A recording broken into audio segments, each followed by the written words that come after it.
Good morning. What we will do today is we will discuss GS paper 2 and syllabus. Basically, I'll try and give you an approach how to deal with this paper.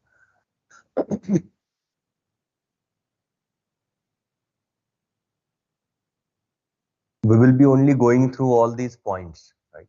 And not in depth, right? We will only touch different aspects of our syllabus. We'll try to cover as much as we can today, and probably if not today, then in the next lecture I will cover the remaining part, and then we will start teaching. Like we will directly start with government, idea of government, and basic concepts. At least in first, I think around 3 lectures or so, we will be discussing all basic concepts of Indian Constitution as well as different aspects of basic concepts which are required for paper syllabus, GS paper. We'll try to cover as much as we can today. So what you can do is you can start reading NCERT, 11th standard NCERT, Constitution at Work, right? So you can start reading that NCERT as of now, and by the time we complete, henceforth we complete 3 lectures, you'll find that we are almost covering all the concepts. So I'll be sort of introducing you all those concepts, and then later on, after 2 to 3 lectures, we will be discussing one by one points in your syllabus, right? So the points which we will be discussing later on, I will just introduce you those points in today's lecture, correct? Is it clear, everybody? And those who are attending for the first time, like first day, you can watch, I think day before yesterday, we had a lecture on history. And in last week, we had a series of webinars. You can watch them on YouTube so that you can get sort of a connection with it, with what is going on. Okay. So see, GS paper 2, I'll be teaching you GS paper 2, and that to a part of GS paper 2, first major part, that is Indian Constitution, development processes, and etc. International relations, the part of IR will be taught by another faculty, right, later on. So let's see what we have in this syllabus. UPSC has not categorized, the syllabus in these 4 domains, but for simplification, for our, convenience, we have sort of divided it into 4 aspects, or maybe 4 domains. So Indian Constitution, governance, social justice, and development processes. So we have sort of divided it. There is no division as such, mentioned in the original syllabus. But again, as I said, like for our convenience, we have divided. So let's go one by one. Let's first understand what syllabus or what points do we need to understand, or maybe we need to study under first point. So we have Indian Constitution. You can see that I think you also have got a copy of syllabus, right? Do you all have copy of syllabus? नाही, किती लोकांकडे नाहीये?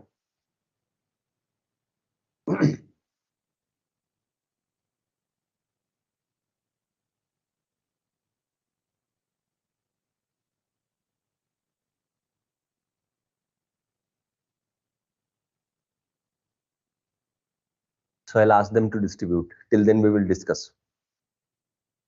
So see, Indian Constitution, historical underpinnings, evolution, features, amendments, significant provisions, basic structure, and comparison with other constitutions.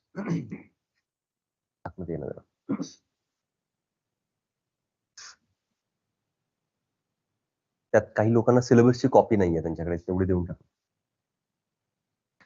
So see, we have these points, right? So let's first understand what is expected under these points. So historical underpinnings, from when will you start reading Indian history, or for that matter, history for Indian Constitution?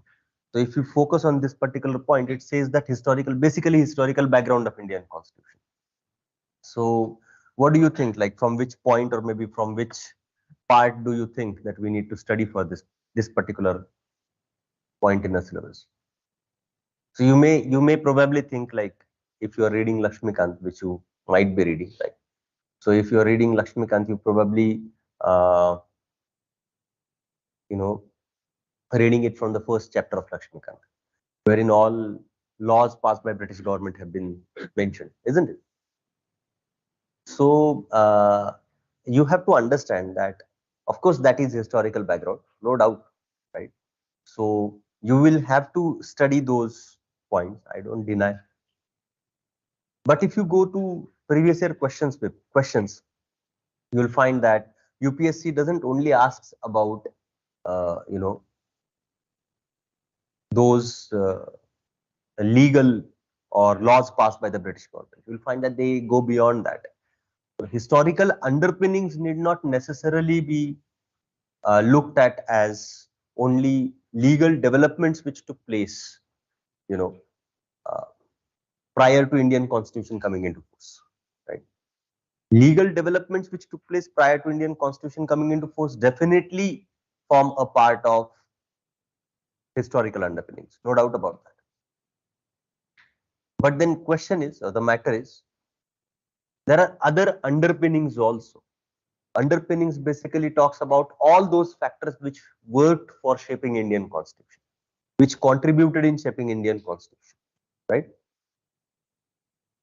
And you cannot just focus on legal development so as to, assume as if like a point is covered. No, it is not. So India's freedom struggle. So while you will read history, right, or while you will, learn history here in the class, particularly modern Indian history, right, you will have to learn it from the point of view as if like you are, or maybe from the point of view of Indian Constitution. While you are, say, for example, reading Gandhian movements, look at the principles on the basis of which those movements were based, and try and search for those principles if you can find some of them here under Indian Constitution, and you will definitely find those values, embedded in the Constitution. Likewise, you will have to look at every such development which took place historically, which took place in India. Now, interesting point, and that's the reason why I said like legal developments which took place prior to independence and maybe prior to your constitution being framed or Constituent Assembly being constituted, all those legal developments were part and parcel of that freedom struggle, isn't it? Do you agree? For example, Government of India Act 1935 or maybe 1919, Act of 1909, Act of 1893, etc., etc. All those acts which were passed, they definitely form a background for your constitution. And I'm saying all those acts which were passed, not necessarily only Government of India Act 1935. It had a profound impact, and so you'll find that UPSC generally asks questions on 35 Act. I mean, it's like Government of India Act 1935. But then that is only one string or only one, dimension of or historical dimension that contributed in making of constitution. There were other dimensions also. You may link Indian Constitution and some of these points, being more particular fundamental rights for that matter, with socio-religious reform movements also. So can you go back and search for those socio-religious movements, and then the principles, which were practiced or propounded by the proposers of those movements? You'll find that those principles are also here embedded in your constitution. Now here, as of now, like we are still in India's freedom struggle and, etc., etc. You may also find that some historical events also influenced Indian Constitution and making of the Constitution.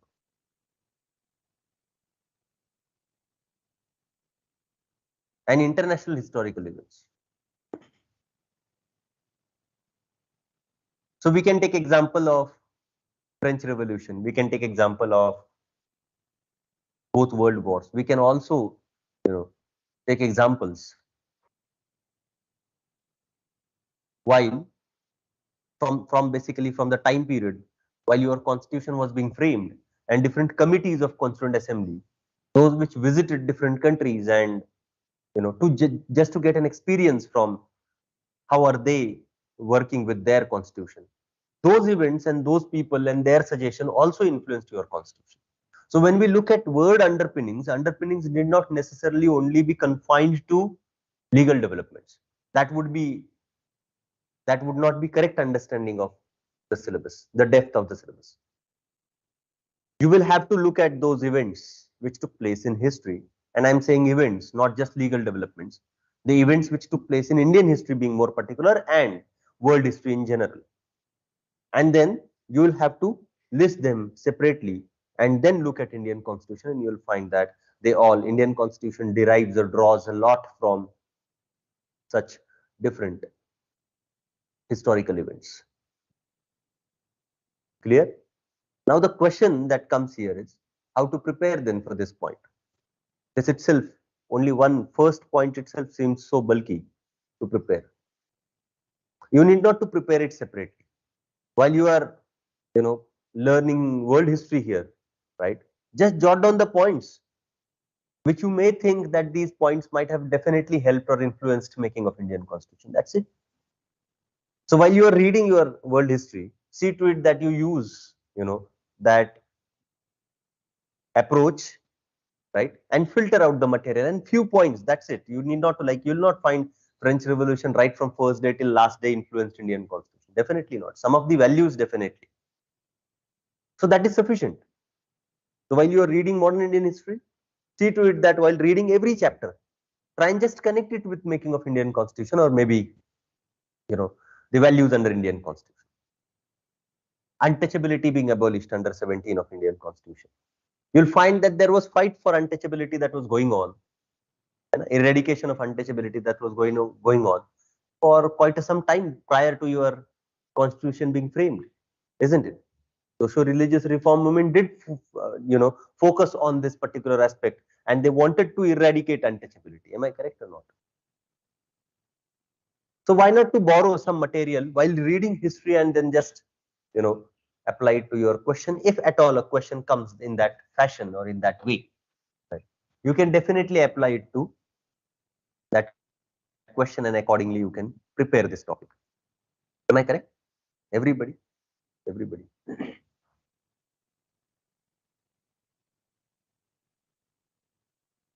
And now the historical underpinnings would essentially involve events which took place while the constitution was being framed and even prior to constitution being framed. Immediate events, I mean to say. You cannot neglect these important factors. That's what is the point I'm trying to make. So just remember that while you read particular topic, right, just link it. You need not to separately sit and now read a book on India's constitutional history. Definitely not. Not required. You are going to read history, no? Right, in the syllabus. पहले first paper में syllabus में history है, बस हो गया अपना काम. उधर ही से 2-4 पॉइंट लिखने. आपको 250 मार्क्स का पूरा GS2 हिस्टोरिकल अंडरपिनिंग्स पे तो आएगा नहीं क्वेश्चन. नहीं, एक क्वेश्चन शायद 10 मार्क का आएगा. 10 मार्क के लिए कितना चाहिए आपको मटेरियल? जितना आप बाकी लेक्चर्स में पढ़ोगे बस उसको क्लब कर लो. That's it. Clear? Everyone, right? Next word here is evolution. Right? Very interesting. Now the question is, how is evolution different from historical underpinning? Do we not consider evolution of Indian constitution as a history of Indian constitution? As of now, sitting here and looking back after 70-75 years, right? You may definitely say that, oh, all that was history. Of course, yes. But here evolution must be understood from the point of view of post-constitutional history. How has your constitution evolved after coming into existence? Historical underpinnings are factors which contributed into making the constitution. Evolution and all the factors which contributed in evolving the constitution. Right. So the amendments and basic structure, if you can see here, they're all part and parcel of story of evolution of your constitution. Constitutional evolution का story है कि नहीं? Basic structure कहाँ से आया? You might have heard about it, no? Basic structure सुना है आपने? आप में से कुछ लोगों ने शायद सुना रहेगा. Foundational values of Indian constitution. उसको आपके कोर्ट ने केशवानंद भारती केस में पहली बार बताया। हम लोग देखेंगे इसको डिटेल बाद में। अमेंडमेंट्स तो डेफिनेटली समझते रहोगे आप, शायद कॉन्स्टिट्यूशन में कुछ बदलाव किए जाते हैं ना, amendments done, right? So what are amendments? What do they do actually? They only help your constitution to survive through time, isn't it? Right? They only help constitution to survive through time, and basically when constitution survives through time, basically it survives because it evolves. If it doesn't evolve, how would it survive? Am I correct? Today in India, you'll find that we are demanding for same sex marriage as a matter of right. आज क्या demand है हमारा? Same sex marriage as a matter of right, हमारा right है ना, right? Way back in 1950s, do you think that somebody would have even asked for? No. Does that mean that your constitution then in 1950 didn't provide for it? No, it did. It did. The matter is today you are asking, then way back you didn't. That's the only difference. Are you all getting this? That's the only difference.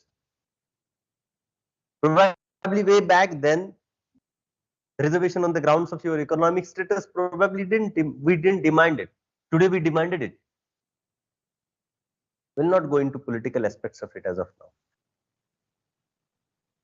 And there was an amendment. Now those who are EWS, economically weaker section, would get some sort of reservation.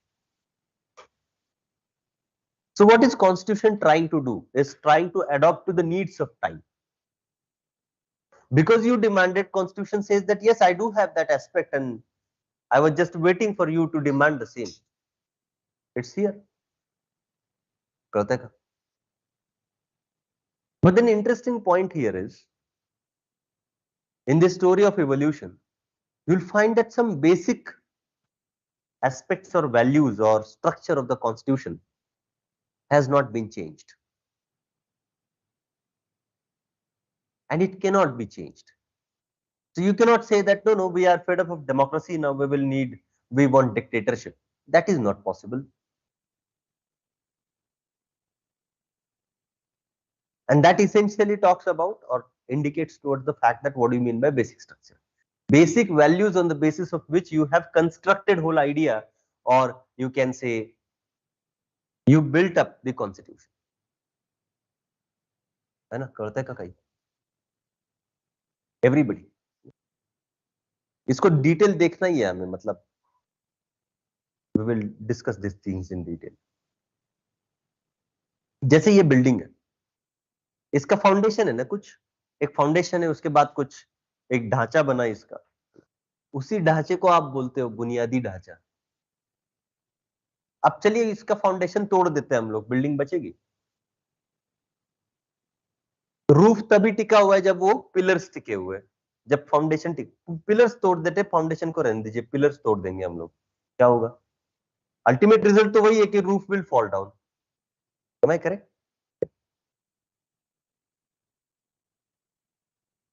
So the roof here is made up of those values of the Constitution, right?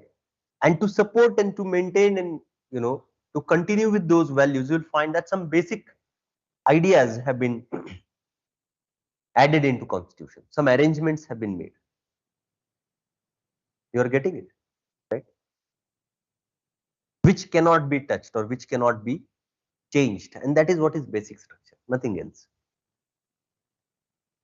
जैसे for example human body है, इसका भी example ले लेते हैं।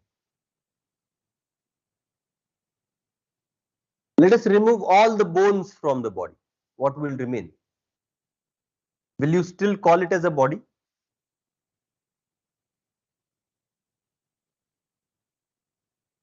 Can it stand? You will have to hang it,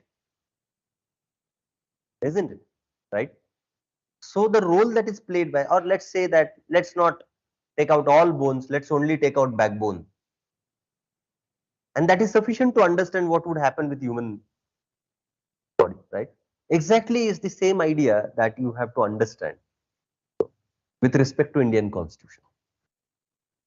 And now let me tell you, what if Let's not take out all or complete backbone. Let's take out only one, just one vertebrae. I think that is sufficient to bring enough of paralysis in the body. Body will fail to function. Though rest of the bones are in place. I hope you are getting it. Everybody. Do you understand the importance of it? That is the importance of basic structure. In due course of time, when we will come across this particular point in syllabus, in detailed discussions, we will also talk about basic structure and basic features. Remember this analogy. Removing one vertebrae would sufficiently paralyze whole body. Everybody. But then you know that at times some of the bones needs an amendment. So you operate and do something. Exactly, that is what is nothing but an amendment. We have done several amendments to the constitution, more than 100 now. Century हमने complete कर. You have to understand that this amendment or these amendments basically help constitution in evolution. So evolution की जब आप पढ़ोगे evolution को अलग से समझ लीजिए. पहली बात तो अलग से पढ़ने की जरूरत नहीं पड़ेगी आपको. लेकिन जब भी पढ़ोगे बस focus on those major amendments which contributed in substantial change in your constitution, and that should be sufficient to address questions which you are coming across in your mains. 99th constitutional amendment, let's say 42nd constitutional amendment, which is quite well known. Even 44th is well known. 86th is known for its effect on fundamental rights. 73rd and 74th is known for its effect on democracy. So such amendments, which are major, amendments, needs to be kept in mind, and you may come across question on the same. So when it comes to evolution, amendments and basic structure, these are nothing but, more or less same points, right? I'm not saying absolutely same. More or less they are same points. You just need to have a clear-cut approach. Why are you reading particular amendment? And if question comes, how would you write about it in your mains? Namaste. Good. Then there are two more words here, features and significant provisions, as you can see. Features and significant .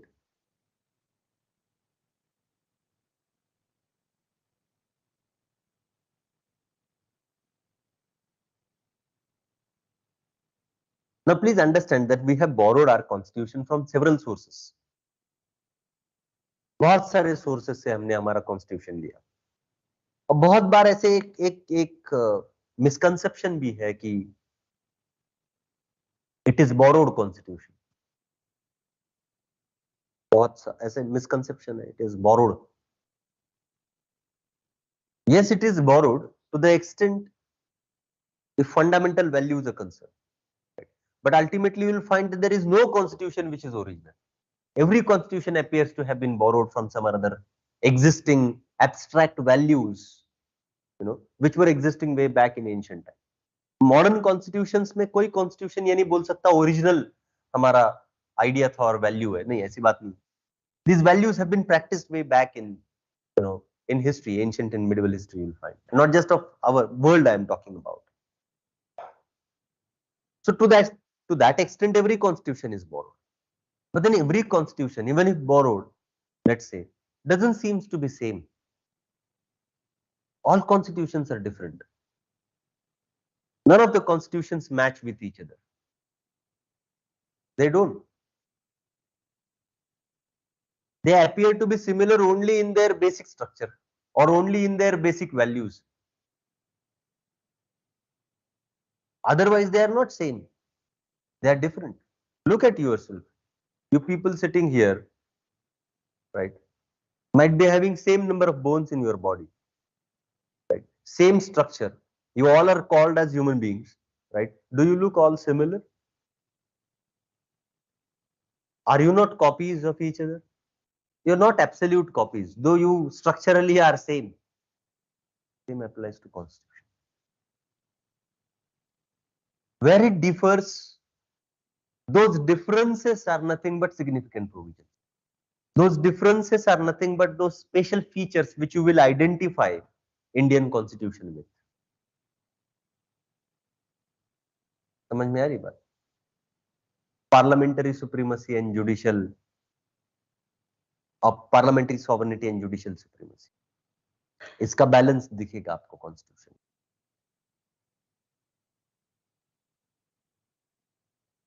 Fundamental rights तो बाकी constitution में नहीं है, fundamental rights बिल्कुल है, we have elaborately written.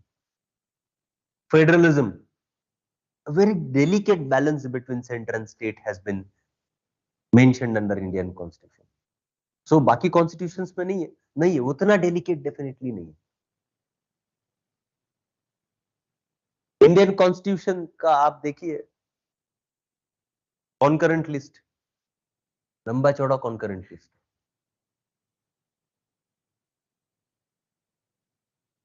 Canadian constitution में भी है, 3 ही सब्जेक्ट है उनके कॉन्करेंट लिस्ट में। आपके कॉन्करेंट लिस्ट में देखिए, वैसे तो लिस्ट हमने बहुत सारे जगह से ली है ना, अगर हम लोग किसी एक फीचर की बात ही कर ले अगर, so you will read in your book that we have borrowed concurrent list from Australian constitution. आप में से कुछ लोगों ने शायद पढ़ा भी रहेगा पहले। Go and find in Australian constitution. You will not find any specific list as such. Section 92, if I am not incorrect, Section 92 in Australian constitution only makes a mention that both center and state can legislate on following topics. That's it. So where lies the beauty of your constitution? The differences that it makes from existing constitutions, there lies the beauty, and basically those are the significant features you can say or provisions of your constitution. समझते हैं कहीं everybody? अब कैसा ना ये point में यहाँ पे मेरे लिए मुझे लगता है कि सबसे इंटरेस्टिंग पॉइंट ये लास्ट है, comparison with other countries. Comparison Indian scheme का, कॉन्स्टिट्यूशनल स्कीम का बाकी कंट्रीज के साथ कंपैरिजन करना है हमें, तो क्या करोगे फिर?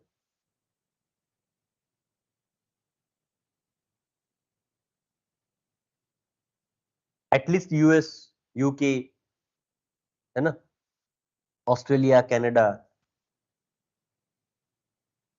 इनके कॉन्स्टिट्यूशंस लेके कल से पढ़ना चालू करो। कंपैरिजन तो करना है कि नहीं? कैसे करेंगे इसको? तो इसको सिंपल रखते हैं, है ना, कोई पढ़ोगे नहीं आप इधर उधर का कॉन्स्टिट्यूशन लेके, ठीक है? पहले इंडिया तो पढ़ ले। नहीं,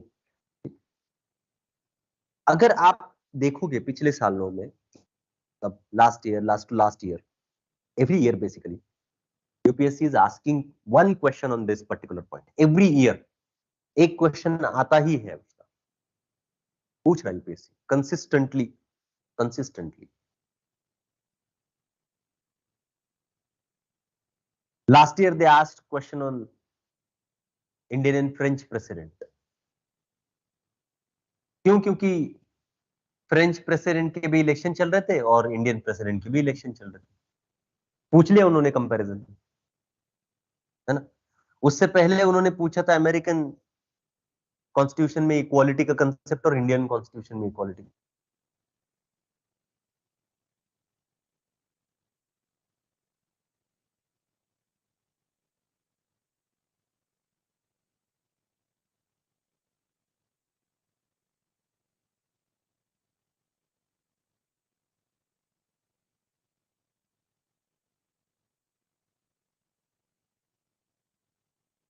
जहां पे आप कंपैरिजन कर सकते हैं, just focus on that and that should be definitely sufficient, that should be enough।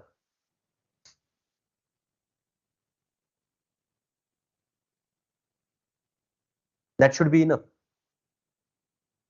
For example, this year, if you look at this year, you will find there are few topics which are you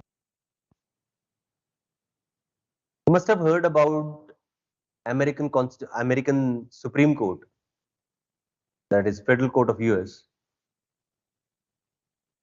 उन्होंने affirmative action को, उसके ऊपर एक judgement आया था उनका अभी recently, आपने सुना है कुछ ऐसे? रिजर्वेशन जो मिलता था वहां पे, blacks being more particular, those who used to get the reservation in universities have been done away with, निकाल दिया उसको. Majority judgment says this. Dissenting judgment भी है उसमें, बाद में देखिए. आपके कॉन्स्टिट्यूशन में भी एफर्मेटिव एक्शन है. Special provisions for women children, special provisions for एससीज STs, socially and educationally backward communities must be given some support by state.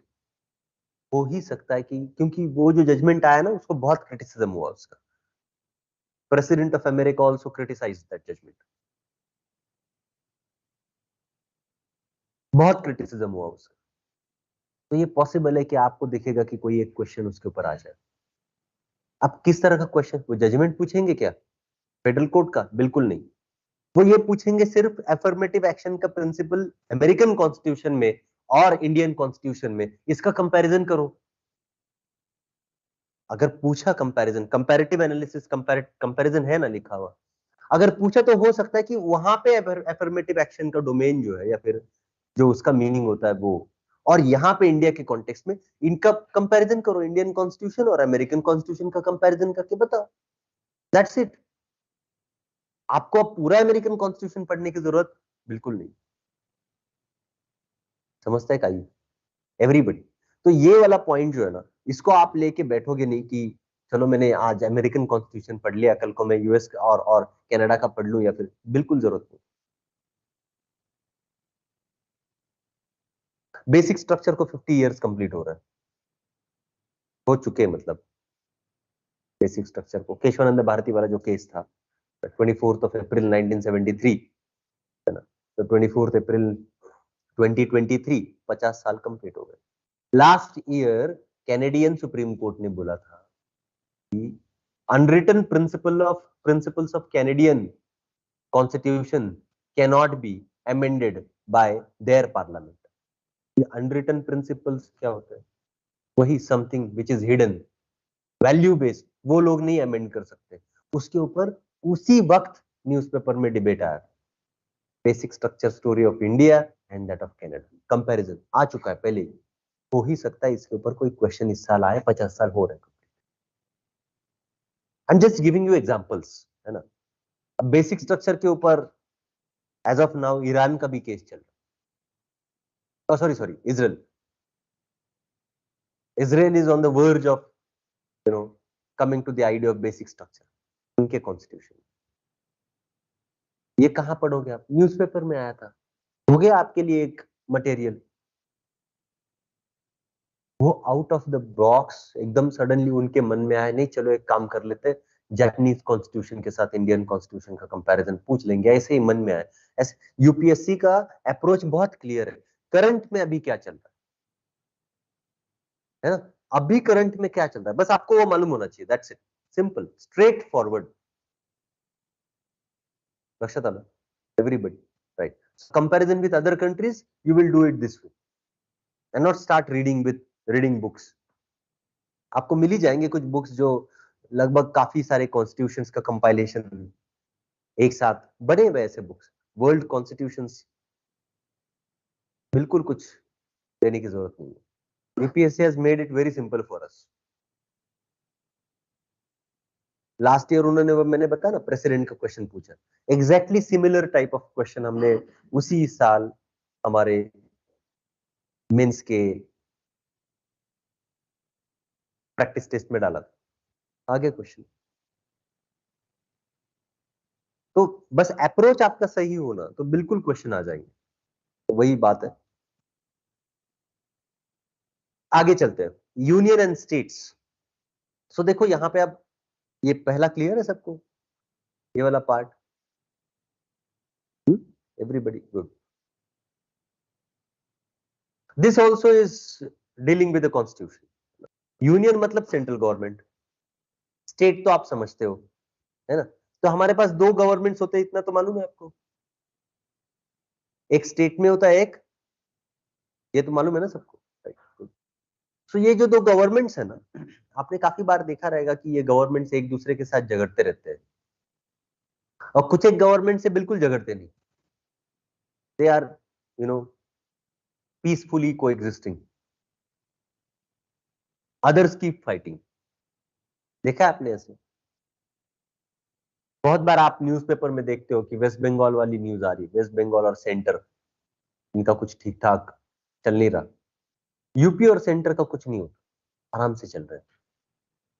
देखा रहेगा ना न्यूज़पेपर में आपने। ये क्या चीज है, मतलब ये ऐसे क्यों है? तो देखिए, आपका पहली बात तो आपका कॉन्स्टिट्यूशन इस तरह का डुअल अरेंजमेंट करता है। एक नेशनल लेवल के लिए नेशनल गवर्नमेंट इसने स्टैब्लिश किया, और एक रीजनल लेवल के लिए रीजनल गवर्नमेंट स्टैब्लिश किया, उनको हम लोग स्टेट गवर्नमेंट, राइट? अब ये जो नेशनल और रीजनल गवर्नमेंट्स है ना, इनके जो कुछ काम रहेंगे, मतलब फंक्शंस जो है, वो फंक्शंस सेपरेट करके दिए इनको। रीजनल गवर्नमेंट यार तुम ये देखोगे, नेशनल गवर्नमेंट तुम ये देखोगे,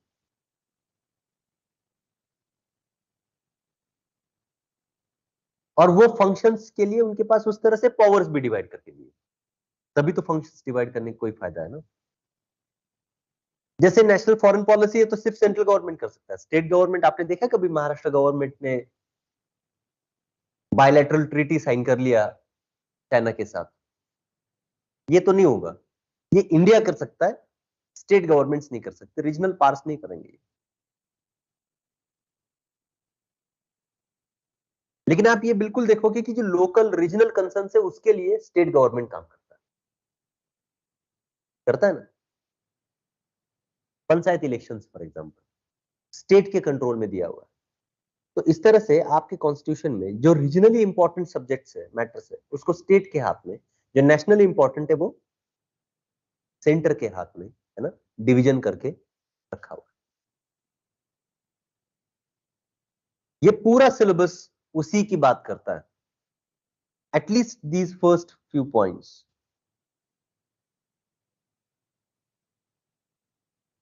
किस चीज की बात? देखिए, functions and responsibilities, issues and challenges pertaining to that division of power which is known as federal structure. हम लोग देखेंगे इसको आने वाले लेक्चर्स में, शायद नेक्स्ट टू नेक्स्ट लेक्चर में हम लोग इसी को देखेंगे। सेंटर और स्टेट के बीच जो पावर्स का डिवीजन है ना, उनकी रिस्पॉन्सिबिलिटीज का डिवीजन है, उनके फंक्शंस का डिवीजन जो है, उस डिवीजन को, वो जो फंक्शंस है उसके, वो जो रिस्पॉन्सिबिलिटीज है, उससे कुछ इश्यूज क्रिएट होते हैं, उससे कुछ चैलेंजेस क्रिएट होते हैं, उससे काफी बार कुछ नए इवेंट्स, इश्यूज क्रिएट होंगे।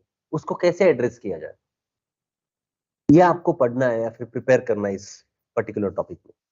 सिलेबस देखो एकदम क्लियर है ना, इन्होंने लिखा व्हाट इज फेडरल स्ट्रक्चर नहीं पूछा, क्वेश्चन में लिखा, आपके सिलेबस में लिखा गया कि functions, responsibilities, issues and challenges pertaining to federal structure. Now, by default, you need to know what federal structure is at the first place. And only then probably you will be in a position to understand what issues might arise out of it. Right? And then you only then you can talk about, yes, probably solutions on the same. समझते हैं? कळलं का नक्की? Right. So this first part deals with federal structure. But you know what, like in 92, 93, we came up with amendments to the constitution, 73rd and 74th constitutional amendment. What we did, we created local self government agencies. आपके syllabus में देखिए यहाँ पे लिखा हुआ है devolution of powers and finances up to local levels. आपको पता है इसका मतलब क्या है? This point only says that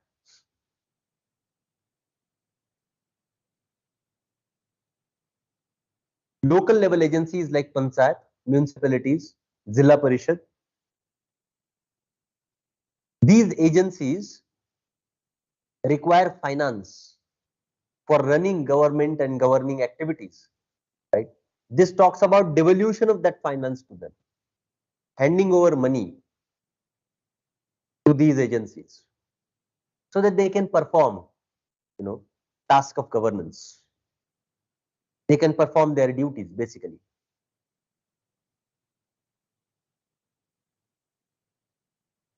Like keeping it very simple, if a particular in a particular region, let's say in Pune, public transport is to be maintained. Let's say PMPL, you all know PMPL vehicles. Sometimes you'll find that they are not in good shape. आप बैठ के जा रहे हो, बीच में ही बंद पड़ गई.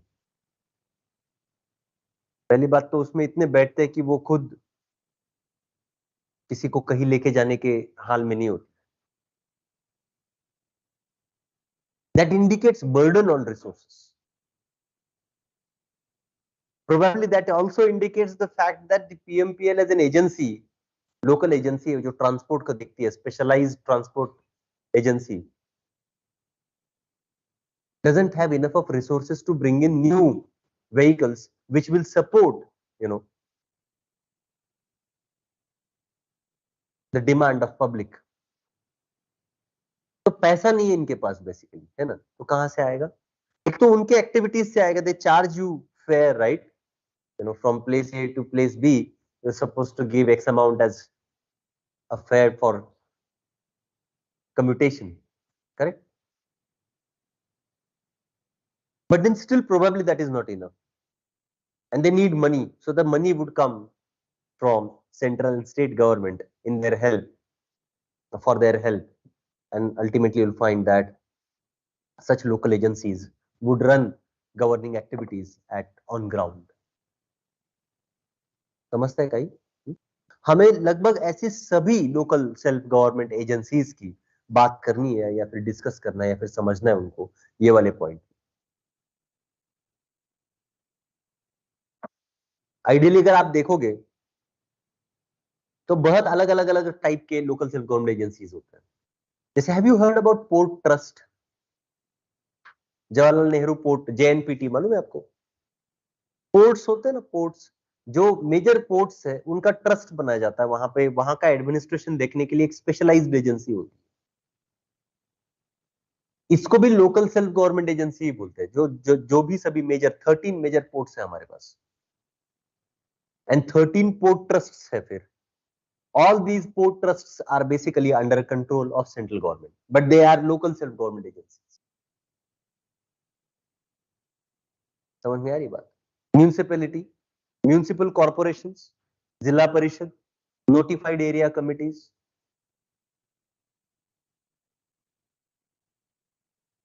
Panchayat and all definitely are. You must have also heard about cantonment boards. देखे आपने? cantonment boards are also local self government agencies, a type of local self government agency that is again directly under control of central government, right? So port trust and cantonment boards are with center. Rest of the local self government agencies are under control of states, है ना? हम लोग देखेंगे बाद में ऐसा क्यों और क्या इसके पीछे कारण है. What do you need to understand here? A simple thing, that under this point what we need to study is what are all factors which make these agencies as financially poor agencies, right? What are all those factors which may go into or which may make these agencies strong enough to sustain their activities on their own, right? We are talking about local self government agencies, and these are not functioning as a self government agency for longer time. समझ में आ रही बात?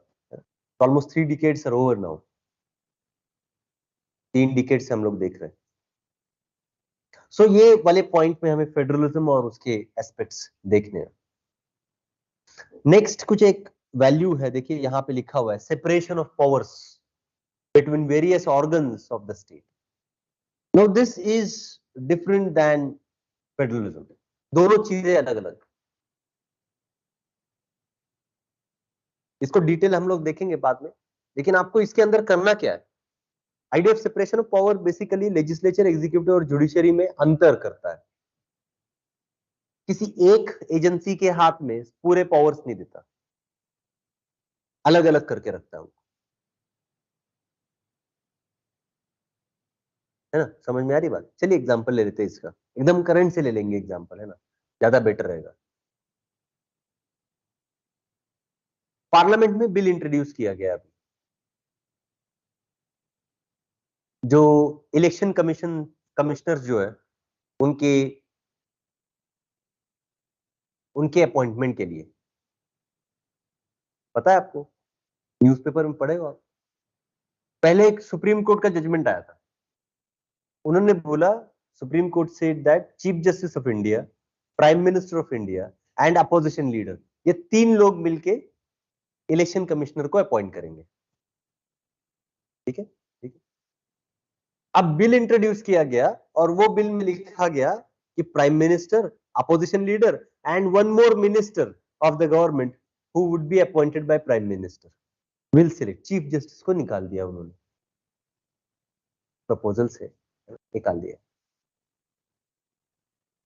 इससे क्या होता है, अब आप देख सकते हो कि अगर प्राइम मिनिस्टर और कोई एक कैबिनेट मिनिस्टर, तो उनकी मेजोरिटी हो गई वो 3 मेंबर बॉडी में, अपोजिशन मिनिस्टर भी लेजिस्लेचर से ही आ गए, है ना। इफेक्टिवली यहां पे बात वही हो गई जो जो वो केस से पहले थी, that government will make an appointment, बात तो वही हो गई। यहां पे सेपरेशन तो मेंटेन नहीं हुआ, मतलब पावर किसके पास है अपॉइंटमेंट का, गवर्नमेंट के पास। अब तो आइडियली स्पीकिंग यही हो गया कि गवर्नमेंट अपने जो फेवरेट लोग हैं, शायद उनको, शायद बोल रहा हूं मैं, उनको ही अपॉइंट कर ले। ये भी हो सकता है, ये भी हो सकता है कि अपॉइंटमेंट ट्रांसपेरेंट भी हो, जरूरी नहीं है हमेशा गलत ही हो, ये हो ही सकता है कि अपॉइंटमेंट ट्रांसपेरेंट ही हो। लेकिन फिर भी as a matter of caution and a principle, enough of check must be there on executives and their power while making such appointments. वही आइडिया सेपरेशन ऑफ पावर्स की। तो सेपरेशन ऑफ पावर्स को Indian constitution के context में शायद आपने ऐसे कुछ पढ़ा रहेगा, चेक्स एंड बैलेंसेस, पढ़ा है आपने कुछ ऐसे, वही है सेपरेशन ऑफ पावर्स। बस वो चेक्स और बैलेंस, इनमें क्या इंपॉर्टेंट है, तो striking a balance is important, checks are basically tools used to strike the balance. Separation of powers, separation उसका ऑब्जेक्टिव नहीं है, आइडिया जो है सेपरेशन उसका ऑब्जेक्टिव नहीं है, ऑब्जेक्टिव ये है कि वो सेपरेशन हम लोग रखें, तो जो बैलेंस अटेन होगा या फिर बैलेंस हम लोग अचीव करेंगे, है ना, वो बैलेंस उसका ऑब्जेक्टिव है, ना कि separation itself.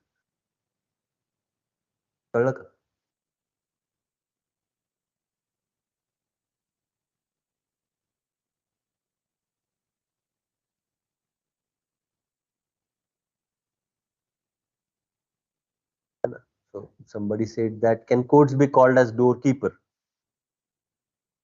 You can.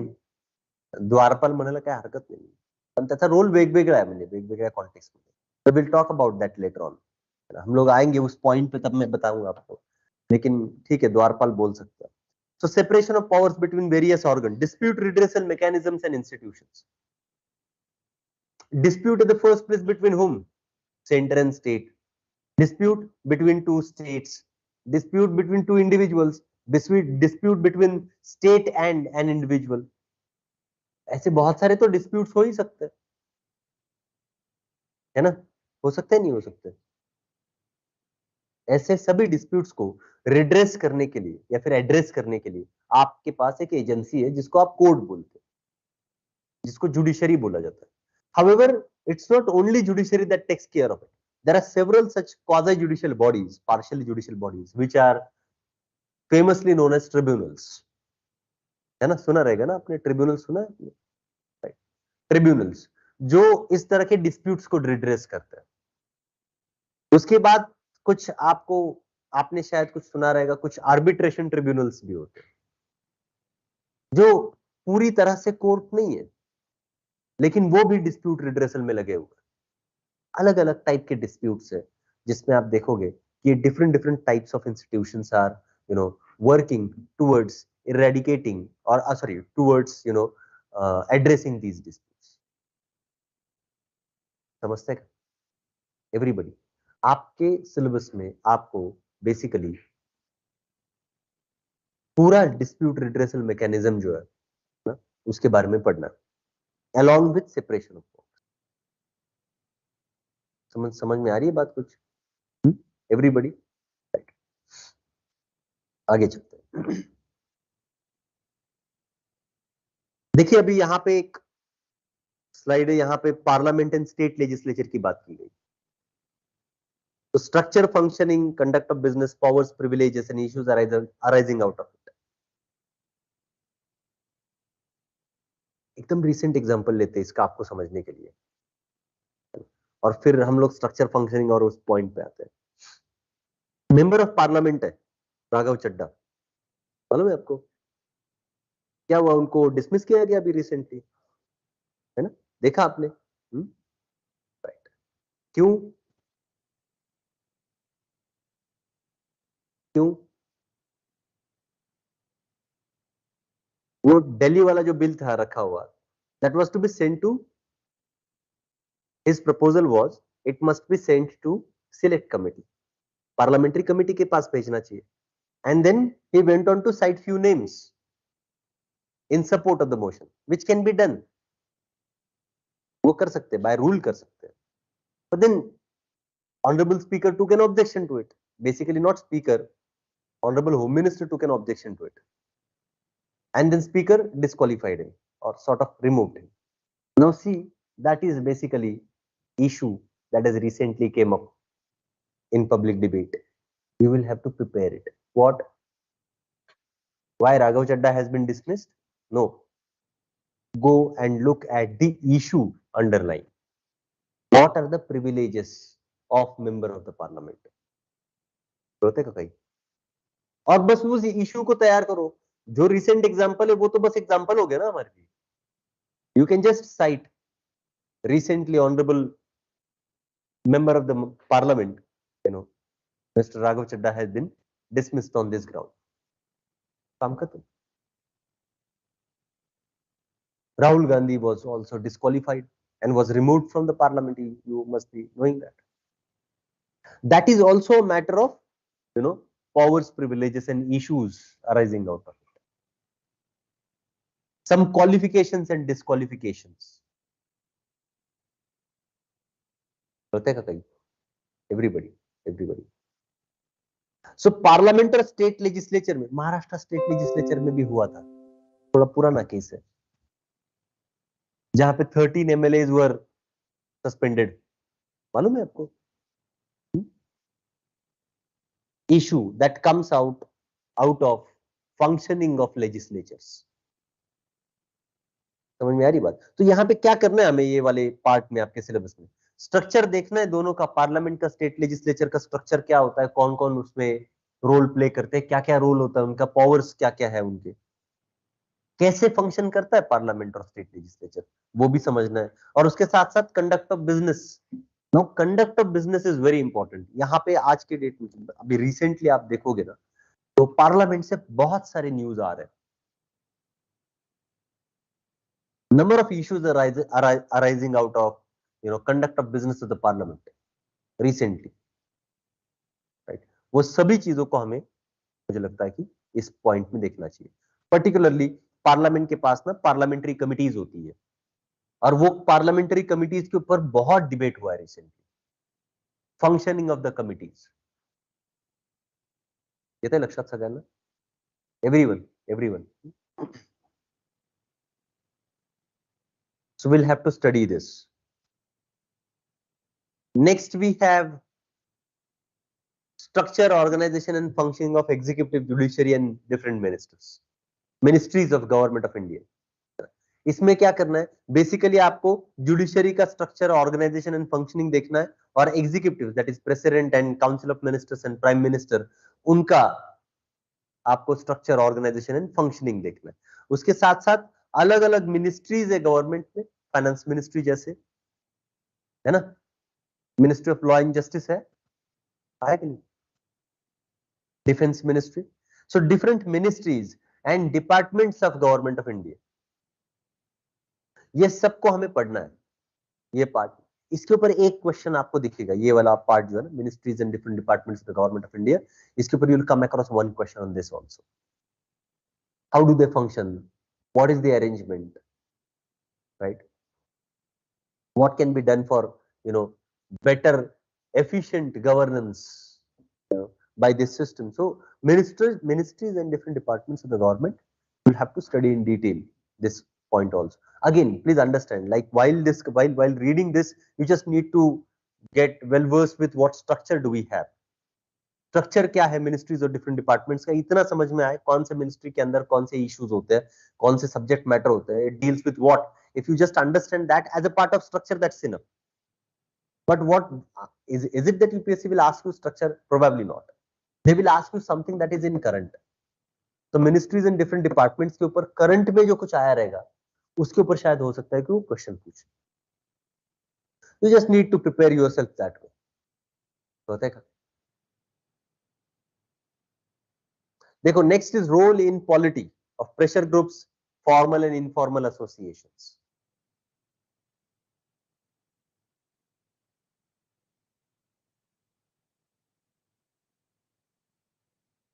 Pressure group का एग्जांपल ले लेते हैं एक, है ना, समझने के लिए. आप देखिए क्या हुआ रिसेंटली. रेसलर्स जो थे, they came to Delhi for protest. Why did they protest? For a particular thing, filing an FIR, right?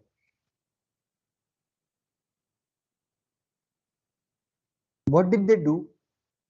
They simply protested. They did nothing else. But ultimately the court had to act. They went to the court and asked court to direct police officers to at least file an FIR. तो वो जो protest है वो एक group है, 3-4 लोग हैं, लेकिन उनके साथ लोग जमा हो, उनको लगा कि अरे नहीं, ये जस्टिस नहीं हो रहा.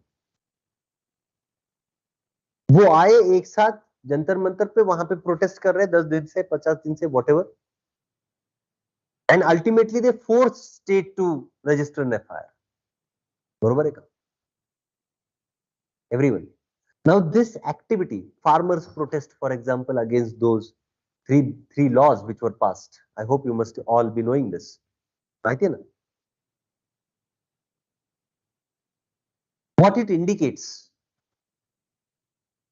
and what is it? Basically, these are people coming together for satisfying their demands.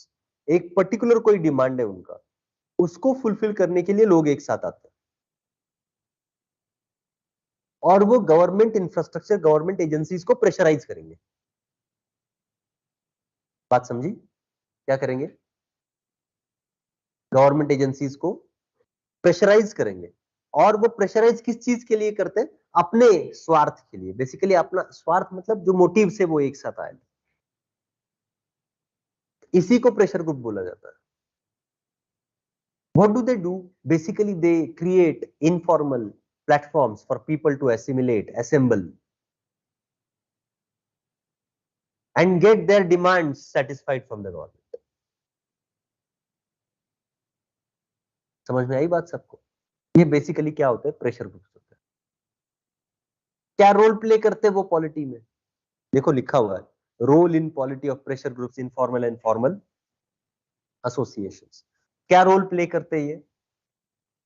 आपको क्या समझना चाहिए? Basic simple idea. Individually probably individual farmer would have not been in a position to force government to withdraw the laws, है ना.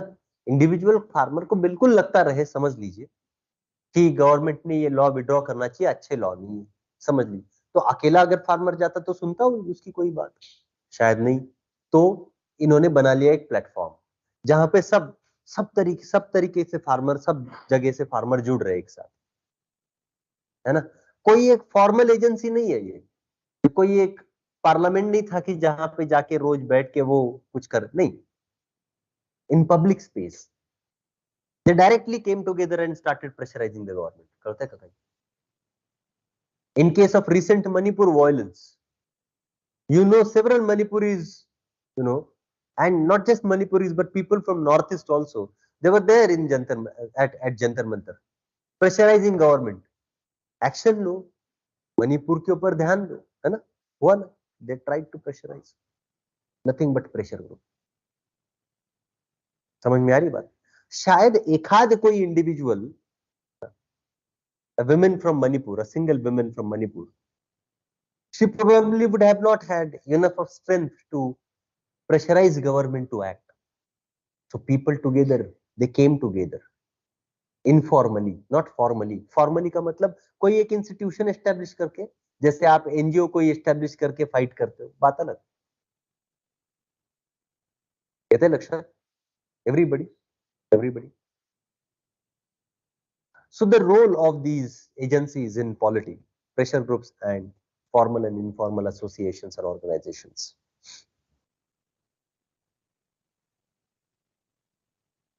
आपको वैसे ही constitutional bodies, posts और उनका भी स्ट्रक्चर, अपॉइंटमेंट, पावर, इन चीजों को देखना है।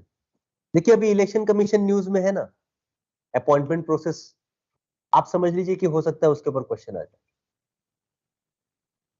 क्योंकि कॉन्स्टिट्यूशनल बॉडी है और it is in news as of now, there is a possibility that they may ask question on the same. समझता है एवरीबॉडी, है ना? So appointment, powers, functions and responsibilities, also of statutory regulator in various quasi judicial bodies. SEBI के बारे में सुना है आपने? Securities and exchange board of India, सुना ही रहेगा। ईडी के बारे में सुना रहेगा, एनफोर्समेंट डायरेक्टरेट, स्टैट्यूटरी एजेंसीज है, इनके पास पार्शियल जुडिशियल पावर्स है, क्वाजी जुडिशियल पावर्स है इनके पास। अब सेबी न्यूज में है ना, ईडी न्यूज में है, बराबर ना? इसके ऊपर क्वेश्चन आने की पॉसिबिलिटी इसी साल मेंस में। किस कॉन्टेक्स्ट में? देखो, appointment, powers, functions and responsibilities के कॉन्टेक्स्ट में। 16th finance commission would be soon declared by the President of India. आप बिल्कुल एक्सपेक्ट कर सकते हो कि क्वेश्चन आ सकता है फाइनेंस कमीशन के। येते का लक्षात येते का तुम्हाला? Everyone, look at the syllabus from the point of view of what is going on in current. See, there are two important aspects of your preparation. I have talked about this in previous lecture also. One, basics, and the other one is current. If you lose on one of them or either of them, you're not going to clear. You have to be very thorough with the basics, very clear with the basics, and also with current. Immediate link करना है आपको। आज हम लोग समझ लीजिए election commission की बात कर रहे हैं, आपको इमीडिएटली उसको, वो तो लेक्चर में ही हो जाएगा, आपको इमीडिएटली घर जाके जब पढ़ोगे, आप प्रिपेयर करोगे, इलेक्शन कमीशन के न्यूज देखो, उसके ऊपर न्यूज़पेपर में क्या आया देखो, उसके पॉइंट जॉट डाउन करो, और जो बेसिक पढ़े हो आप बस उससे लिंक करके रखो, दैट्स इट। समझ में आ रही बात? There is a possibility that question में कम से। अब इलेक्शन कमीशन की यहाँ पे इंडिया में बात चल रही है, आप इलेक्शन कमीशन ऑफ इंडिया को कंपेयर कर लो उसके appointment process and powers and functions के साथ किसी और कंट्री के इलेक्शन कमीशन के साथ। हो सकता है कि कोई न्यूज में रहे, तो उसको उठाओ, कंपेयर करके उसके पॉइंट्स निकाल के रखो, हो सकता है आने वाले this mains itself you will come across a question. लक्षात आलं का everybody? So all constitutional positions are posts, constitutional posts and bodies. Speaker for example, a constitutional post, जब स्पीकर डिबेट में, डिस्कशन में थे 2 years बैक, अभी भी है, हमेशा रहेंगे अभी यहाँ से आगे। 2 years बैक जब एंटी डिफेक्शन 2 साल पहले, अभी की बात नहीं कर रहा हूं मैं, महाराष्ट्र के केस से पहले ही एंटी डिफेक्शन जब न्यूज में था, उस वक्त अपने प्रैक्टिस टेस्ट पेपर जो होते हैं मेंस के बच्चे जो लिखते हैं, उसमें अपने ये दोनों भी क्वेश्चन डाले थे,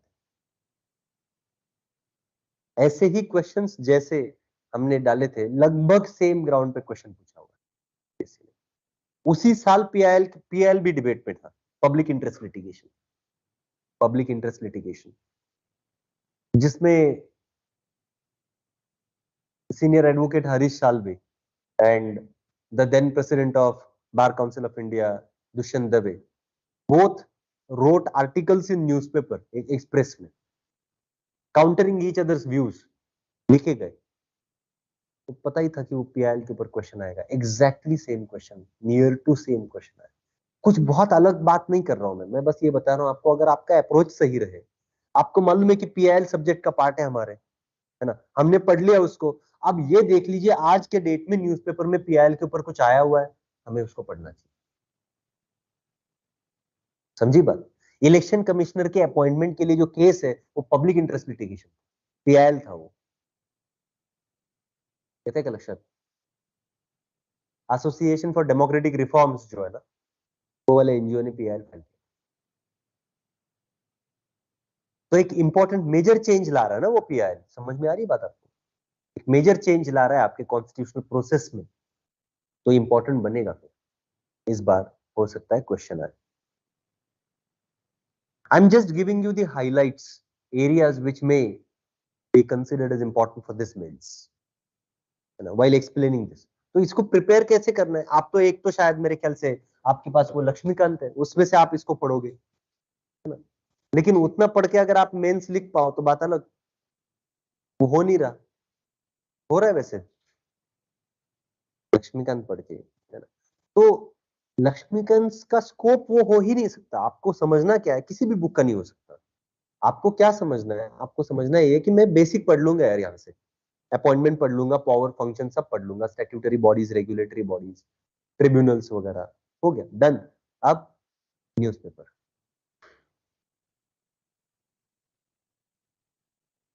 अलग अलग shirt, everyone see to it that you accordingly, prepare for this part. So appointment, powers, functions, statutory bodies. Example: UPSC has asked question on CAG, Comptroller and Auditor General of India. एकदम straight forward और simple question था। CAG is a significant office in democracy. How is it? It is reflected in its terms and conditions of office. मतलब उसके appointment process, powers, functions, responsibilities में CAG का significant office democracy के लिए होना कैसे reflect होता है, लिख दो। सिंपल स्ट्रेट फॉरवर्ड क्वेश्चन होता का।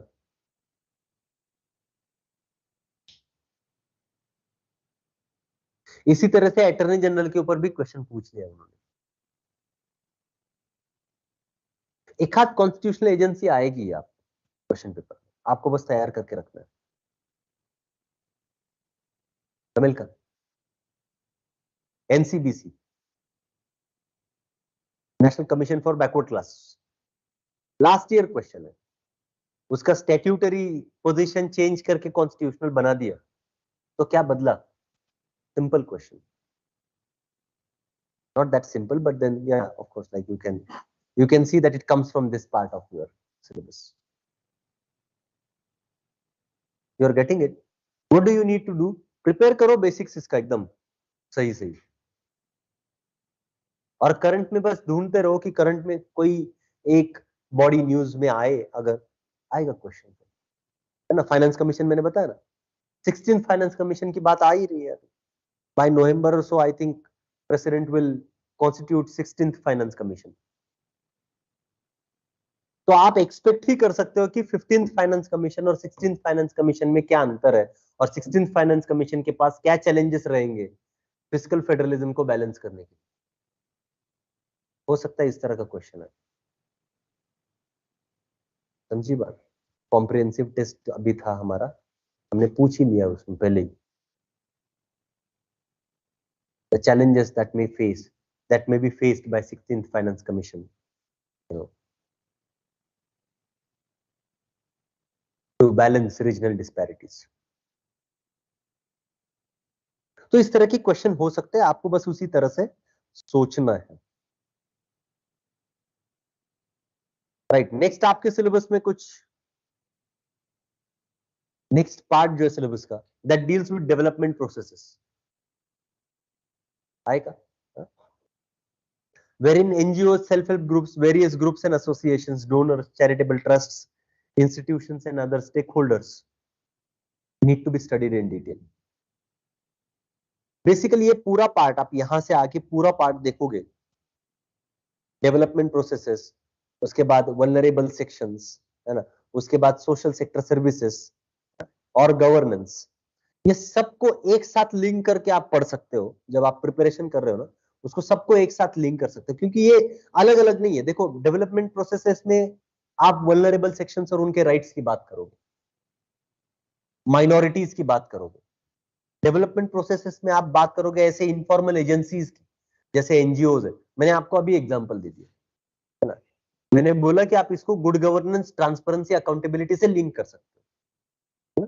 मैंने आपको एग्जांपल दिया कि एसोसिएशन फॉर डेमोक्रेटिक रिफॉर्म्स एक एनजीओ है, उसने पीआईएल फाइल किया, इलेक्शन कमीशन जो है उसके अपॉइंटमेंट प्रोसेस में ट्रांसपेरेंसी लाने के लिए.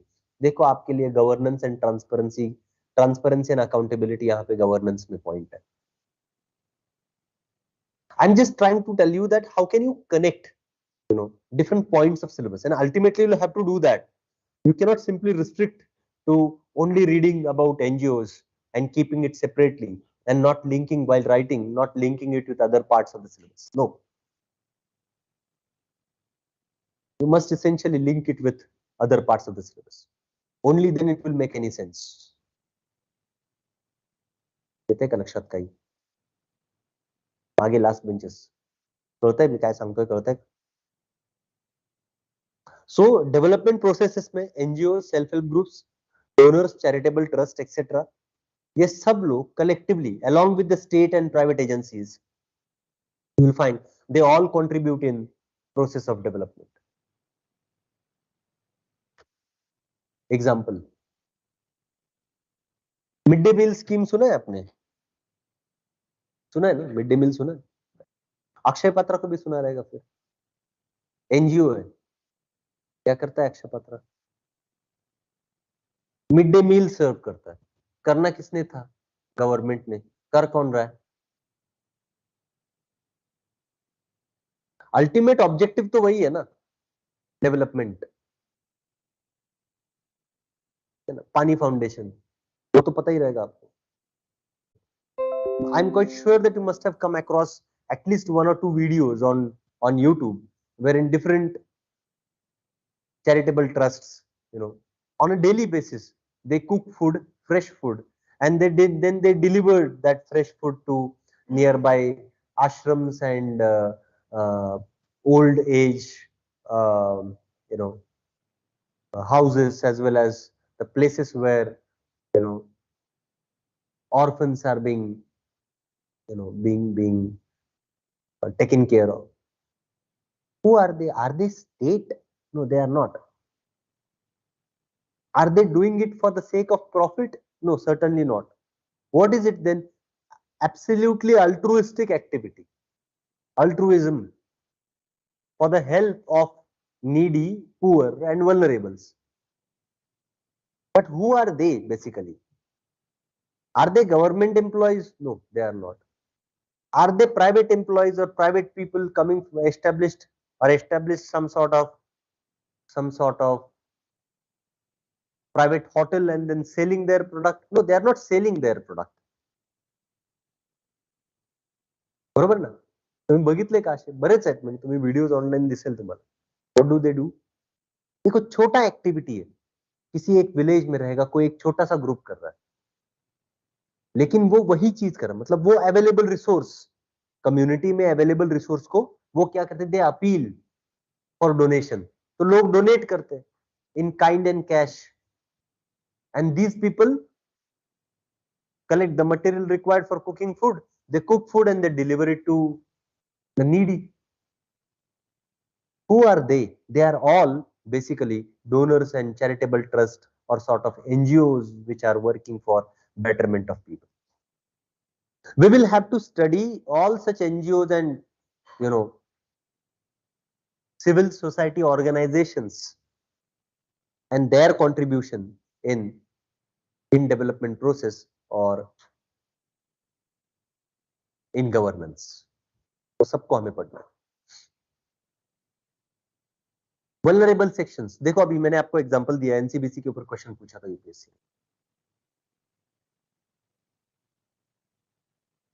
क्यों? देखो यहाँ पे लिखा welfare schemes by centre and state, performance of those schemes, mechanism, laws, institutions and bodies for protection and betterment of vulnerable sections. Manual scavengers 2013 में एक्ट आया था, मैंने शायद लास्ट लेक्चर में भी आपको बताया। 2013 का एक्ट है, 10 साल कंप्लीट हो रहे, हो सकता है क्वेश्चन आ जाए on manual scavenging. Manual scavengers कौन है? वल्नरेबल्स है, वल्नरेबल सेक्शन है, उसके प्रोटेक्शन के लिए करता है का एवरीबडी, एवरीबडी। रीसेंट केस है ना, एकदम एकदम रीसेंट केस है मध्य प्रदेश का, पता है आपको?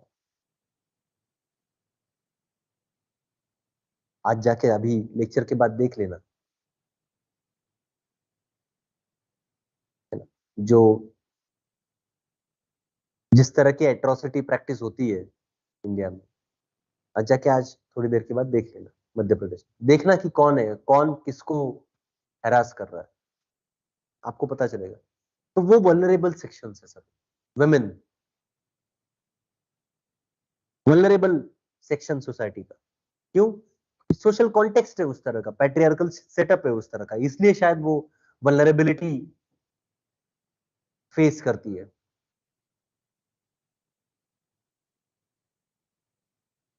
इसके लिए क्या एक्शंस ले रहा है स्टेट फिर? तो आपको करना क्या है इसमें, ये पूरे पॉइंट में आपको बेसिकली वही करना है, welfare schemes by centre and state. Centre और स्टेट के जो भी वेलफेयर स्कीम्स है उसको आपको जस्ट नीड टू प्रिपेयर और may be ready, get ready with those welfare schemes, performance of those schemes and etc. Example, मैंने अभी हम लोग अभी मिड डे मील की बात कर रहे थे ना, तो हो सकता है आपको इस तरह का क्वेश्चन है कि मिड डे मील के परफॉर्मेंस को एनालाइज करो, क्रिटिकली डिस्कस करो, उसके फ्लॉज। ये कहां से पढ़ेंगे हम लोग? स्कीम तो गवर्नमेंट के इतने सारे, न्यूज़पेपर अभी कौन सा डिबेट में, बस उसको पढ़ लीजिए, हाई चांस है कि उसी के ऊपर क्वेश्चन आए। समझ में आई बात? एनसीबीसी का स्टैट्यूटरी स्टेटस से वो कॉन्स्टिट्यूशनल हो गया, कॉन्स्टिट्यूशनल हो गया, तो यूपीएससी ने पूछ लिया institutions and bodies for protection and betterment of vulnerable sections. तो body NCBC basically works for national commission for backward classes, है ना, वल्नरेबल सेक्शन। पूछ लिया क्वेश्चन यूपीएससी ने, करते का तुम्हारा। देखिए डिफिकल्ट नहीं है, ये पकड़ना डिफिकल्ट नहीं है कि यूपीएससी कहां क्वेश्चन पूछेगा। डिफिकल्टी किस चीज में है? डिफिकल्टी बस इस चीज में, चीजों को समझो और जब फॉलो करोगे तो इतना सारा मटेरियल है ना बाहर मार्केट में कि हम लोग लगभग बह जाते हैं कि ठीक है चल मैं ये भी पढ़ लूंगा, मैं वो भी पढ़ लूंगी।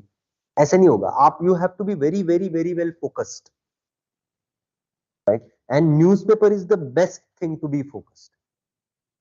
जितना भी आपका बचता है, समझ लीजिए न्यूज़पेपर में कवर नहीं हुआ, वो किसी एक क्लास का मैगजीन ले लीजिए, है ना, या फिर अपना यहाँ पे हर महीना आपको मिलेगा ही करंट अफेयर्स का मैगजीन, उसको ले लीजिए, उसके इश्यूज देख लीजिए, that should be sufficient. Mains का पूरा प्रिपरेशन इशू बेस्ड ही होगा, होते का। That is about vulnerable sections in brief. यहाँ पे देखिए health, education, poverty, hunger and human resource की बात की। यूपीएससी इस पार्ट के ऊपर भी हमेशा लगभग एक क्वेश्चन तो पूछता ही है हर साल, एवरी ईयर। क्या करना है आपको? आप पॉवर्टी देखिए पढ़ोगे आप पेपर 1 में, सॉरी या पेपर 1 में, इन paper 3 also you will study poverty. यहाँ पे कुछ अलग नहीं पढ़ना आपको, बस आपने पढ़ लिया ना एक बार पॉवर्टी का कंसेप्ट और पॉवर्टी के सभी डायमेंशंस, है ना, उसको नोट करके रखो बस। और यहाँ पे पढ़ते वक्त पॉवर्टी और हंगर। हंगर आप पढ़ोगे पेपर 3 में भी, पेपर वन में भी पॉवर्टी और हंगर लिखा हुआ है, पेपर 2 में भी है। इनको लिंक करो पेपर 2 में सोशल जस्टिस और कॉन्स्टिट्यूशन और गवर्नेंस से। देखो पॉवर्टी एलिवेशन स्कीम्स कौन से गवर्नमेंट के, एमजी नरेगा फॉर एग्जांपल, वैसे बहुत सारे ले सकते हैं हम लोग। तो देखो कौन से ऐसे स्कीम्स है जो पॉवर्टी एलिवेशन के लिए काम करते हैं, है ना। गरीबी हटाओ कब से हटा रहे हैं हम लोग, गरीबी कब से हटा रहे गरीबी? 1950 से, right from the first year of your constitution coming into force, है ना। The then Prime Minister Indira Gandhi also gave a call for Garibi Hatao, and today's Prime Minister is also giving call for Garibi Hatao in a different word called as Achhe Din. It's nothing but same. और क्या गरीबी हटाओ मतलब, UN has said that the poverty, poverty is the greatest form of exploitation that a human being can face. बस उसको हटाओ तुम, काम तो अच्छे ही दिन है ना फिर। तो इसका मतलब यह हुआ कि poverty has we have been dealing with this poverty and hunger for quite a long time now. And recently, if you have an update of current, Oxfam report has mentioned that we are not performing good on these two parameters, hunger and poverty. We are slipping on ranking, going down towards bottom. And so this point becomes important for us. Very, very important. Take a look, everybody. Same in this point: transparency, accountability, citizen charter, e-governance, models of e-governance, success, limitation and potential. आपने शायद citizen charter को देखा है या फिर इसके बारे में सुना रहेगा। जब भी आप किसी गवर्नमेंट ऑफिस को विजिट करते हो ना, वहां पे बाहर एक ब्लू कलर का बोर्ड लगा रहता है जिसमें लिखा रहेगा कि ये गवर्नमेंट ऑफिस कौन से सर्विसेज देगा आपको। क्या देगा?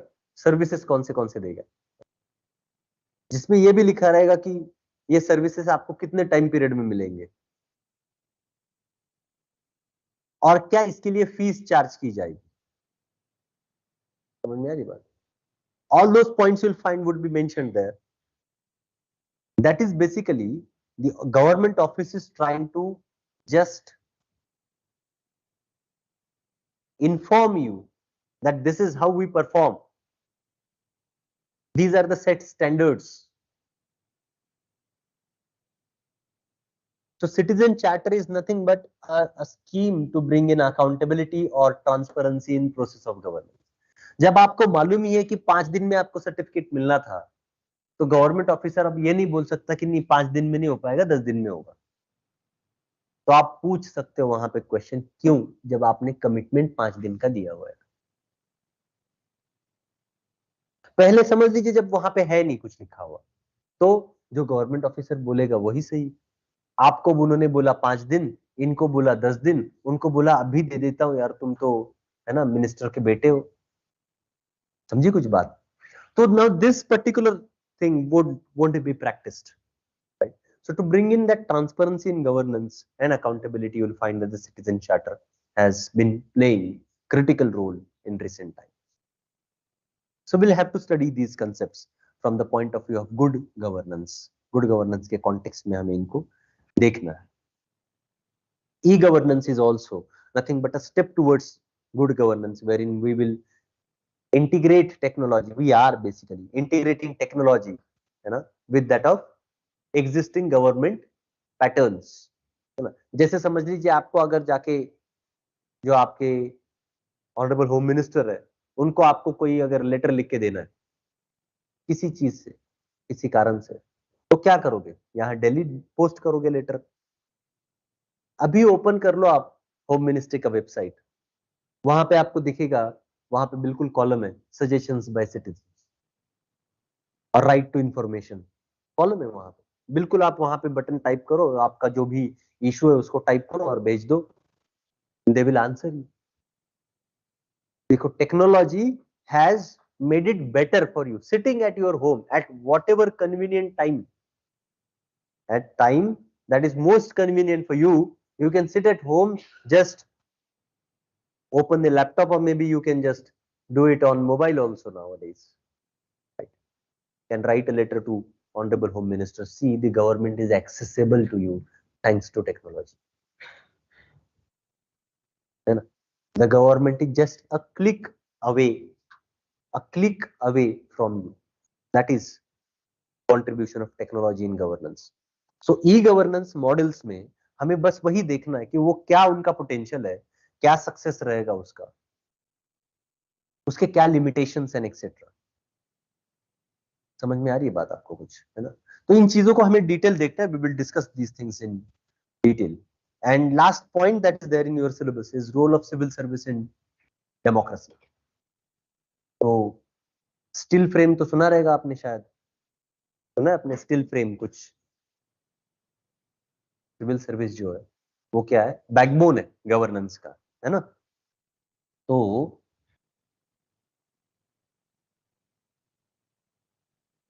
when we look at the backbone, what that backbone, basically that whole structure of civil service plays a role in democracy, how it sustains democracy, है ना?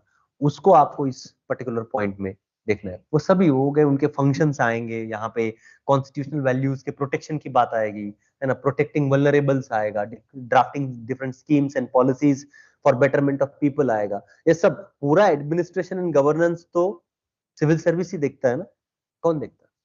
जहां पे आप जा रहे हो कल, वही सिस्टम है जो ये पूरे एडमिनिस्ट्रेशन को देखता है, correct? And thereby they also maintain democratic structure of your country. Will have to study that part under this particular point. करते हैं everybody, right? So this was in very brief an introduction to complete syllabus.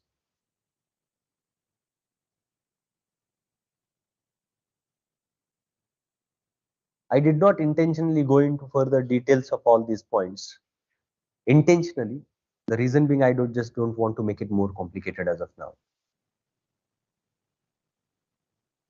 Now that being done, what I expect from you all is, as I can see, most of you will be continuing for lecture now henceforth. Next week, we will start with the teaching of Indian polity. Right. First lecture will be on system of government, wherein I will be only introducing you the concept, different types of government, why do we have government, what are functions of government, etc. I'll not, like, we will not jump onto constitution, right? We will first just have an introduction of what government is. इसको एक layman term में समझते हैं। एक 10वीं के बच्चे को जिस तरह से सब चीजों को समझना चाहिए, उस तरह से पहले हम लोग उसको समझेंगे और उसके बाद आगे चलेंगे। I am quite sure that some of you, probably most of you, must be very well versed with the concepts or maybe issues that we will be discussing in next lecture, the topics I mean to say. But then still we will go into details of fundamental or maybe basic concepts initially, first lecture, and mostly in the first lecture itself I'll cover that part.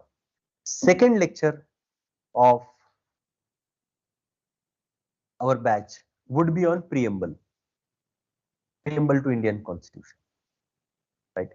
Second and third, we will probably take 2 lectures to deal with the preamble. Right. Next, fourth lecture, most probably fourth lecture, would be on salient features of Indian Constitution. Right. What are outstanding? आपने देखा था ना अभी features of Indian Constitution है syllabus में.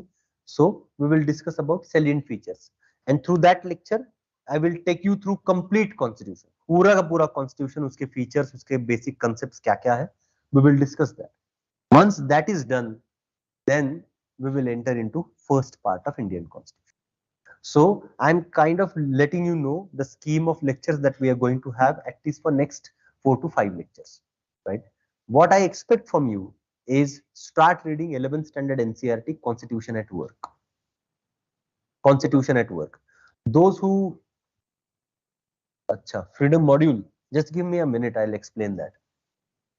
Those who find it difficult to understand 11th standard NCERT, you can start from 8th standard NCERT of social science. उसको भी पढ़ लो आप 8th, 9th, 10th and then 11th. I think that will also help you. 11th standard का as of now मैंने आपको सिर्फ constitution at work ये NCERT पढ़ने के लिए बोला. समझ में आई बात एवरीबॉडी, है ना? तो ये हमारा टास्क रहेगा आने वाले 5 लेक्चर्स का स्कीम, मतलब प्लान मैंने आपको बताया. मैं हमेशा बताते रहूंगा आपको every like for 5 to 6 lectures, next 5 to 6 lectures what we are going to discuss, I will tell you beforehand so that you can prepare accordingly. हमेशा मतलब throughout our course I'll let you know what we are going to discuss in next 2 to 3 or 5 lectures. ठीक है ना? Right. Apart from that, the study material that you are supposed to refer is of course I think Lakshmikant. Those who want to refer Lakshmikant can go ahead with it. That is not sufficient ultimately. Right. I'll be sharing my material with you all here. Classroom material भी मिलेगा आपको अलग से जो मैं portal पे आपके साथ शेयर करूंगा, मतलब इलेक्ट्रॉनिकली आपके साथ शेयर होगा वो. और आपको हार्ड कॉपी भी मिलेगा जो दूसरा हार्ड कॉपी नोट्स रहेंगे. तो आपको करना क्या है ना कि क्लासरूम मटेरियल को पढ़ना है, उसके साथ साथ करंट को इंटीग्रेट करना है ना? हार्ड कॉपी नोट्स को भी पढ़ना है. हार्ड कॉपी नोट्स और लक्ष्मीकांत एक साथ पढ़ोगे आप. क्लासरूम नोट्स जितना मैं करूंगा, जितना मैं यहाँ पे कवर करूंगा, बस उतना पढ़ के आना है. That is sufficient. Rest all is my responsibility. I will explain that. समझ में आई बात? After completing one part of our syllabus, after every part, I will give you here in class itself some writing exercises, time bound manner, 10 minutes for a question or 15 minutes for a question, right? For which I will not give you any prior intimation, right? That can be a surprise on that particular day, right? But I will ensure that sufficient time has already passed, you know, after teaching that particular part. So let's say if I am teaching you preamble today, right, immediately tomorrow I will not definitely give you question, right? At least 1 or 2 weeks will go in between so that you will get sufficient time to prepare, and then suddenly there will be a question in the classroom, right? And you will have to write here itself. Writing भी important है, लेकिन हम सब लोग हम मानते हैं कि इनिशियल फेज में राइटिंग करना थोड़ा दिक्कत हो सकती है, आपको डिफिकल्टी हो सकती है. तो हम लोग एकदम बेसिक क्वेश्चंस लेंगे. बहुत कुछ और नहीं भी आए ना लिखने तो भी कोई दिक्कत नहीं. You will get those copies evaluated immediately next. समझ में आ रही बात? हो सकता है आप एकदम 0 मार्क मिले आपको, तो शुरुआत में 0 भी सही है. 0 से ही चालू होता है काउंटिंग, ठीक है ना? और फिर हम लोग आगे चलेंगे एक धीरे धीरे. तो थ्रू आउट क्लास आप देखोगे कि लेक्चर्स के बाद आपको इस तरह के राइटिंग एक्सरसाइजेस होंगे अलग से. कैसा करना? So see to it that you complete that part which I teach you here or the faculties teach you here, and be ready for a surprise question. Clear? So somebody has asked about, I think, freedom module. Freedom module is a test series that we have designed for those who will be giving attempt in 2024, right? But for those who have already completed their basic understanding and basic study and classroom study, or lectures for a year, those who have done it like last year के batches, 2022 के जो batches है जो अभी खत्म हो चुके हैं, या फिर 2021 वाले, 2020 वाले, 2019 वाले जो पुराने स्टूडेंट्स भी है, जिनको राइटिंग प्रैक्टिस अभी करनी है, जिनका पूरा काम हो चुका है, पढ़ के हो चुका है, उनके लिए वो freedom module which they are supposed to continue. समझ लगा, राइट? फ्रीडम मॉड्यूल आप लोगों के लिए अभी तो as of now it is not for you because you are suppose to, अभी तो आप करोगे ना, अभी प्रिपरेशन करना चालू करोगे ना आप, तो अभी टाइम है. अरे राहू दे नाही लावलं तरी चालेल. We are done. और जैसे मैंने बोला,